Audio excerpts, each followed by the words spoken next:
Hello hi नमस्ते नमस्कार मंडळी, कशा आहात सगळे? तुम्हा सर्वांचं आणखीन एका नवीन ब्लॉगमध्ये खूप खूप मनापासून स्वागत करीत आहे. तर मी सासरी माहेरी आले, तुम्हा सर्वांना माहीतच आहे. सो पापड्या कुरड्या उन्हाळे काम सुरू होतं. सो चला म्हटलं तुमच्या गावाकडचे ब्लॉग शेअर करावेत. आणि वातावरण चेंज झाला की मग सर्दी ताप वगैरे असे प्रॉब्लेम्स येतात. आरोहीचं माझं तेच सर्दी वगैरे झाली होती, आवाज चेंज झाला होता म्हणून ब्लॉग एडिट केला होता, पण व्हॉइस ओव्हर द्यायचा राहिला होता. चला म्हटलं आता आवाज सुद्धा क्लिअर झालेला आहे. व्हॉइस ओव्हर देऊन तुमच्यासोबत नवनवीन व्हिडिओ तुमच्यासोबत दररोज शेअर करावेत. आय होप तुम्हाला व्हिडिओ आवडत असतील तर चॅनलला प्लीज लाईक करा, शेअर करा, सबस्क्राईब करा. आणि आज ज्वारीच्या पापड्या घातल्या होत्या, त्याच्यामुळे मी चला म्हटलं तुमच्यासोबत ही रेसिपी तर ह्याच्या अगोदर खूप साऱ्या शेअर केलेल्या आहेत, त्याच्यामुळे फक्त मी थोडी शूट घेतली. आणि आरोहीचं खूप मस्ती मज्जा सुरू आहे सध्या, त्याच्यामुळे.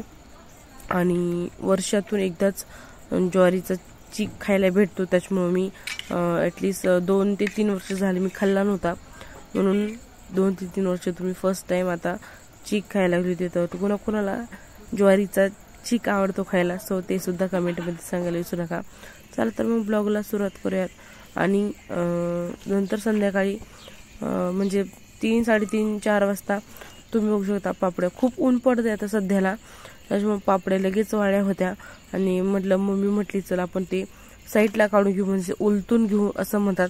आता काय शब्द प्रत्येक भागामध्ये वेगवेगळे असतात, त्याच्यामुळे मग तुम्ही समजून घेत जा. आता आमच्या इकडे पापड्या उलटायच्या असं म्हणतात. प्रत्येक भागामध्ये थोडीशी वेगवेगळी भाषा बोलली जाते. तर सुती कापड म्हणजेच धोत्रावर पापड्या घातल्या की सहजरित्या थोडंसं पाणी टाकलं की मस्त अशी पापडी निघते. आणि पातळ आणि न तुटत नव्हती काढताना सुद्धा, त्याच्यामुळं सुती कापडावर घातल्या की मस्त अशी निघत होत्या. आणि खायला तर टेस्टी भारी लागतच होत्या. ओली पापडी सुद्धा कोणाकोणाला आवडते. तर त्याच्यानंतर मग आमच्या रानातला आंबा उतरवायचा होता. आणि याच्याहून एक आठवतं, हेच आंबा उतरवण्यासाठी आम्ही उन्हामध्ये चालत जायचो. आणि पाड पण सापडण्यासाठी आमची भावंडांची लहानपणी भांडणं लागायची की मला हा पाहिजे. खरंच लहानपणीचे दिवस खरंच वेगळे होते. सो आणि एकीकडे आता आरोहीची आणि आरोहीच्या मम्मा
फोटोचं काय नसतं ग एवढं.